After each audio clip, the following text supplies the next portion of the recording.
उस विवाद के बाद अब सीधी बात करेंगे हिजाब की।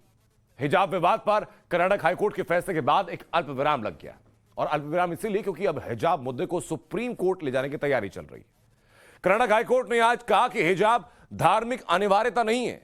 हाईकोर्ट ने साफ शब्दों में अपने फैसले में यह संदेश दे दिया कि शिक्षा को धार्मिक विवादों से दूर रखा जाना चाहिए, शिक्षा को सियासत से दूर रखा जाना चाहिए। कोर्ट के आदेश पर यह रिपोर्ट आप देखिए।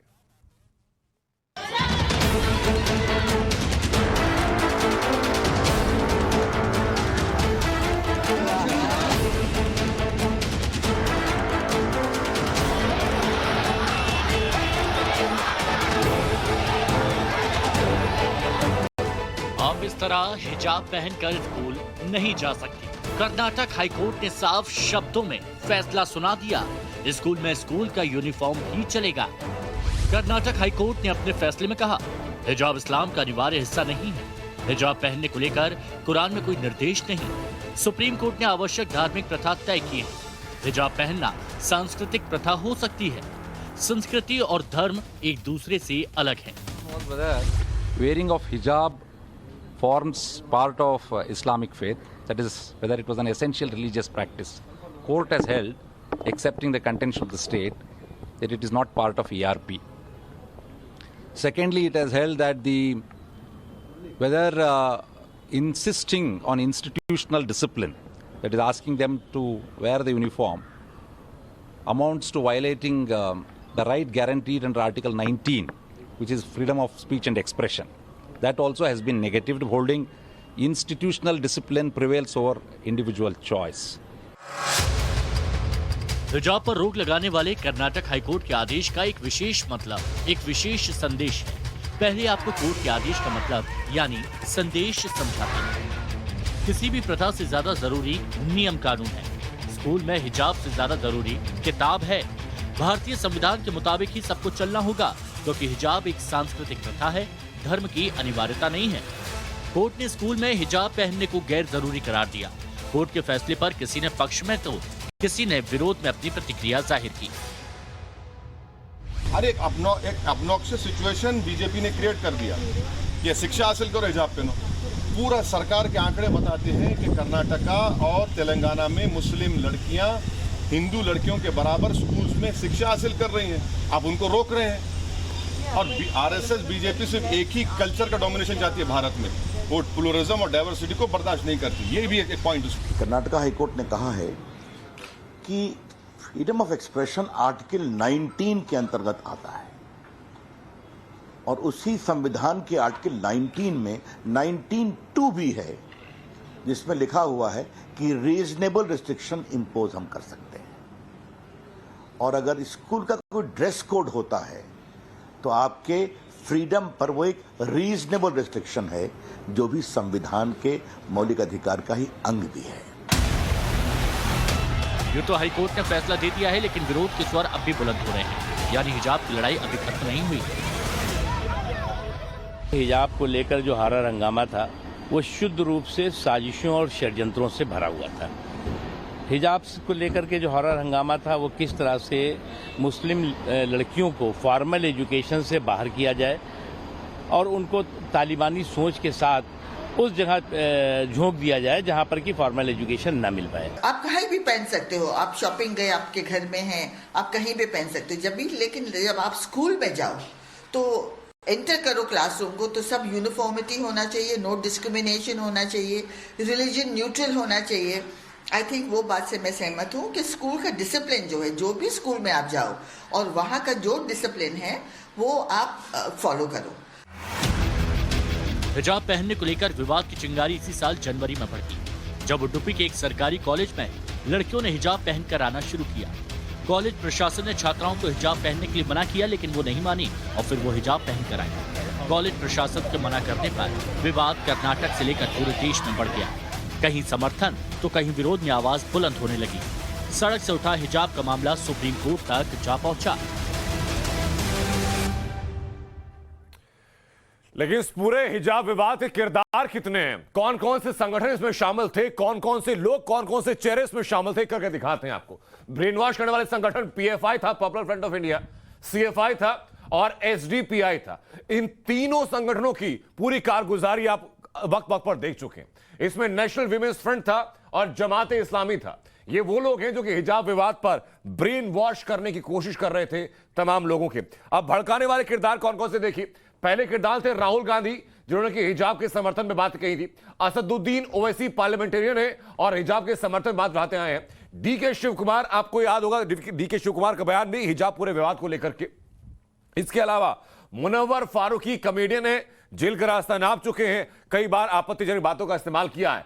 जावेद अख्तर राज्यसभा सांसद रहे हैं, लिरिसिस्ट है, एक बड़ा नाम है, उसके बावजूद हिजाब पर अपभ्रंश चीजें फैलाने की कोशिश की। और बॉलीवुड अभिनेत्री सोनम कपूर, जिनके आईक्यू को लेकर कई बार मीम्स बने हैं, लेकिन सोनम कपूर ने हिजाब के विवाद को हवा दी। अब इसमें विदेशी चेहरे कौन कौन से थे? OIC यानी ऑर्गेनाइजेशन ऑफ इस्लामिक कोऑपरेशन, यह संस्था हिजाब पर विवाद करने में लगातार लगी हुई थी। शांति पुरस्कार नवाजी गई, मौलाना यूसुफजई भी इसी का हिस्सा थी। लेकिन आपको यह जानकर हैरानी होगी कि कर्नाटक हाई कोर्ट में बात पहुंची और कर्नाटक हाई कोर्ट में पहुंचने के बाद कोर्ट ने साफ कर दिया कि एक धर्म का अभिन्न हिस्सा हिजाब नहीं है।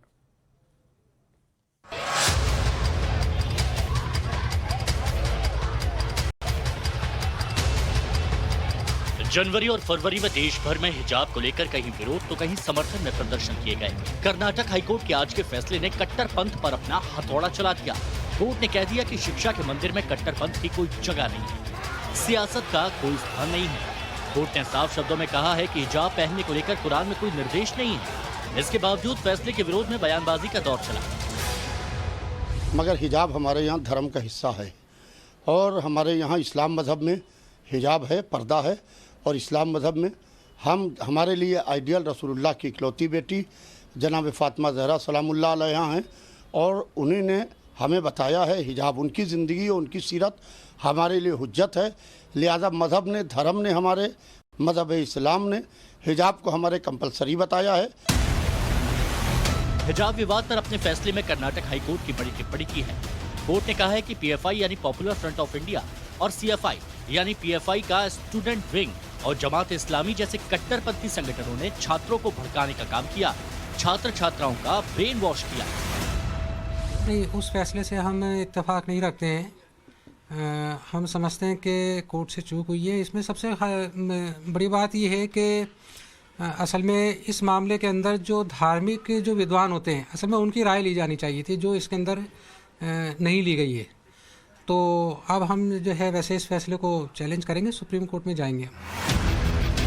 आपको यहाँ ये जान लेना बेहद जरूरी है कि PFI, CFI और जमात इस्लामी क्या है। PFI popular front of India एक चरमपंथी इस्लामिक संगठन है जो पिछड़ों और अल्पसंख्यकों के हक में आवाज उठाने वाला स्वघोषित संगठन है। CFI campus front of India, ये PFI का स्टूडेंट विंग है। जमात इस्लामी कट्टरवादी पार्टी है जो जिन्ना के विचारों पर चलती है। जब देश भर में हिजाब पर शोर मच रहा था, उस वक्त कुछ राजनीतिक दल इस शोर को बढ़ाने में मदद कर रहे थे। हिजाब विवाद में अपनी राजनीतिक जमीन तलाशने वाले नेता फैसला आने के बाद भी वही कह रहे हैं। अगर आप मजहब इस्लाम में गौर करें तो एक अदना सा भी तालिब इल्म जिसको इस्लाम के बारे में वाकफियत है, वो इस बात को यकीन के साथ कह सकता है कि मजहब इस्लाम का पर्दा और हिजाब और सर ढकना ये एक अभिन्न हिस्सा है। मैं नहीं समझता हूं कि मैं उस पर फैसले पर कोई टिप्पणी नहीं करता हूं, लेकिन ये जो कहा गया है कि अभिन्न अंग नहीं है, ये किस बुनियाद पर कहा है, इसको मैं समझता हूं कि पढ़ना पड़ेगा और गौर करना पड़ेगा। हिजाब पर छात्र छात्राओं को न सिर्फ बरगलाने वालों पर बल्कि उन्हें उकसाने वाले नेताओं को भी कोर्ट के आदेश ने करारा झटका दिया, क्योंकि जनवरी फरवरी में 5 राज्यों में विधानसभा चुनाव थे। हिजाब विवाद का चुनावी फायदा लेने की कई सियासी लोगों ने कोशिश की और नाकाम रहे।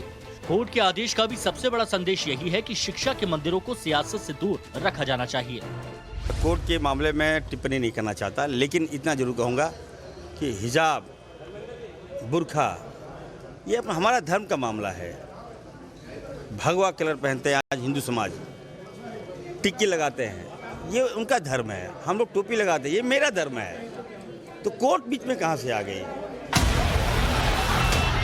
ये माननीय कांग्रेस से ताल्लुक रखते हैं, हिजाब को धार्मिक मुद्दा बता रहे हैं। इनके नेता राहुल गांधी ने भी हिजाब विवाद में सोशल मीडिया पर अपनी राय रखी थी। हिजाब पर सियासत करने वाले सियासी दल बेनकाब हो चुके हैं। जाहिर है छात्र छात्राओं को धर्म के नाम पर उकसाना सब वोट बैंक की सियासत थी, जिसका छात्र छात्राओं के हित से कोई लेना देना नहीं था। Report times now Bharat. Karnataka high court ने कहा कि कुछ कट्टरपंथी संगठनों ने छात्र छात्राओं का ब्रेन वॉश किया है, लेकिन ऐसा क्यों कहा यह आपको सिलसिलेवार तरीके से बताते हैं और कौन कौन से संगठन उसमें शामिल थे यह आपको बताते हैं। सीएफआई और पीएफआई पे क्या आरोप है देखिए। जनवरी 2021 में सीएफआई और पीएफआई ने केरल में टेरर कैंप के लिए पैसे जमा किए, यह प्रवर्तन निदेशालय का कहना है इन दोनों संगठनों के बारे में। दिसंबर 2020 में हाथरस रेप केस में मुद्दे को भड़काने के लिए आगे साजिशें रची गईं और यह सीएफआई और पीएफआई पर यह आरोप है। सीएफआई सेक्रेटरी राउफ शरीफ की ईडी द्वारा गिरफ्तारी भी हुई थी। हाथरस केस में मामले को भड़काने को लेकर के ईडी ने गिरफ्तार किया। सीएफआई सेक्रेटरी थे राउफ शरीफ की गिरफ्तारी हुई। उसके बाद थोड़ा पीछे चलते हैं। जुलाई 2018 में कोची में एसएफआई नेता अभिमन्यु पर मर्डर का यानी हत्या का आरोप लगा। ये देखिए कौन कौन से लोग हैं जो कि भड़का रहे हैं। जुलाई 2018 में आरोपों के बाद एक सीएफआई मेंबर को गिरफ्तार भी किया गया। कुंतूर में एबीवीपी नेता की हत्या में 6 सीएफआई लोगों को गिरफ्तार किया गया, यह भी आपके सामने है। 2016 में आतंकी गतिविधियों में शामिल कुछ लोगों को एनआईए ने यानी नेशनल इन्वेस्टिगेशन एजेंसी ने आरोप तय किए और उनको अरेस्ट भी किया था। अरेस्ट किए गए लोगों का संबंध, दोनों का संबंध पीएफआई से था और सीएफआई से था। साल 2014 की बात कीजिए, सीएफआई और पीएफआई के एक्टिविस्ट 27 मर्डर में शामिल रहे, यह कहा गया था। 27 मर्डर, संख्या देखिए सीएफआई और पीएफआई के लोगों की। 27 मर्डर में शामिल रहे, 86 हत्या के प्रयास और 125 कम्युनल केस में यानी धार्मिक तौर पर हिंसा भड़काने की जो कोशिश की गई उस केस में शामिल थे। ये आपने सीएफआई पीएफआई की कहानी सुनी। अब जमात इस्लामी की बात करते हैं। जमात इस्लामी पर क्या क्या आरोप है। जुलाई 2021 में सऊदी अरब से पैसा लेकर के भारत में कट्टरपंथ फैलाने का यह आरोप लगा जमात इस्लामी के ऊपर। नवंबर 2019 में राष्ट्र विरोधी गतिविधियों में शामिल होने का आरोप लगा जमात इस्लामी पर। नवंबर 2019 में ही आतंकवादी संगठनों के साथ संपर्क में होने का आरोप लगा जमात इस्लामी पर। आपको फिर दोहरा दूं मैं कि ये वो तमाम संगठन है जिनके ऊपर यह आरोप है कि इन्होंने धार्मिक उन्माद फैलाने की कोशिश की गई और हिजाब मामले में छात्र छात्राओं को भड़काने की कोशिश की गई।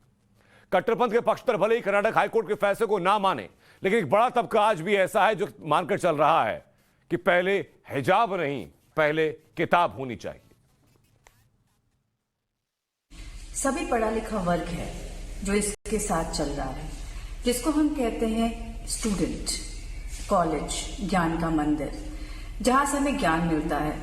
तो आज हम सबको